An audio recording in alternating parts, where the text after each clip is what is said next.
সিরিয়ার president Bashar আল আসাদের পতনের পর দেশটিতে শান্তিপূর্ণ ক্ষমতা হস্তান্তর প্রক্রিয়া নিশ্চিত করতে একমত হয়েছে ৮ আরব দেশ। জর্ডানের আকাবা শহরে অনুষ্ঠিত এক বৈঠকে প্রতিশ্রুতি দেন দেশগুলোর শীর্ষ কূটনীতিকরা। এদিকে বাশার আল আসাদকে উৎখাত করা বিদ্রোহী গোষ্ঠী হায়াত তাহরির আল শাম এর সাথে যোগাযোগ করেছে মার্কিন যুক্তরাষ্ট্র। রাজনৈতিক পট পরিবর্তনের পর সিরিয়ার ভবিষ্যৎ নিয়ে আরব দেশগুলোর শীর্ষ কূটনীতিকদের সাথে বৈঠক করেছেন যুক্তরাষ্ট্র, জাতিসংঘ ও ইউরোপীয় ইউনিয়নের প্রতিনিধিরা। মার্কিন পররাষ্ট্রমন্ত্রী অ্যান্টনি ব্লিংকেন, জাতিসংঘের বিশেষ দূত গেইর প্যাডারসন ও ইউরোপিয়ান ইউনিয়নের পররাষ্ট্রনীতির প্রধান কাজা ক্যালাস সহ বৈঠকে অংশ নেয় তুরস্ক, জর্ডান, সৌদি আরব, ইরাক, লেবানন, মিশর, সংযুক্ত আরব আমিরাত ও কাতারের পররাষ্ট্রমন্ত্রীরা।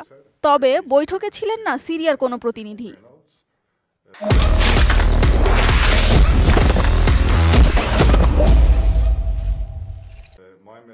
এ সময় একটি শান্তিপূর্ণ ও অন্তর্ভুক্তিমূলক রাজনৈতিক পরিবর্তনের আহ্বান জানান তারা।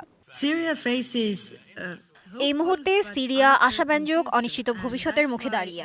তাই সিরিয়ার স্থিতিশীলতা, সার্বভৌমত্ব ও আঞ্চলিক অখণ্ডতা রক্ষা করতে আমরা সবাই একমত হয়েছি। তবে সংখ্যালঘু জনগোষ্ঠীর নিরাপত্তা নিশ্চিতের পাশাপাশি কট্টরপন্থার উত্থান না ঘটে সেদিকে খেয়াল রাখতে হবে। এদিকে আসাদ সরকারের পতন ঘটানো বিদ্রোহী গোষ্ঠীর সঙ্গে বাইডেন প্রশাসনের সরাসরি যোগাযোগ রয়েছে বলে জানিয়েছে মার্কিন পররাষ্ট্রমন্ত্রী অ্যান্টনি ব্লিংকেন। আমরা এইচটিএস ও অন্যান্য গোষ্ঠীর সাথে যোগাযোগ করেছি।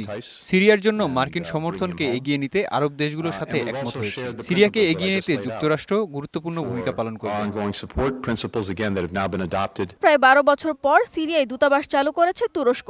এর আগে বিদ্রোহী গোষ্ঠী এইচটিএসকে অর্থায়ন করার পাশাপাশি সিরিয়ার অভ্যন্তরীণ সংঘাতে গুরুত্বপূর্ণ ভূমিকা পালন করেছে তুরস্ক। সঞ্জিদা ইসলাম তন্নি, ডিবিসি নিউজ ডেস্ক।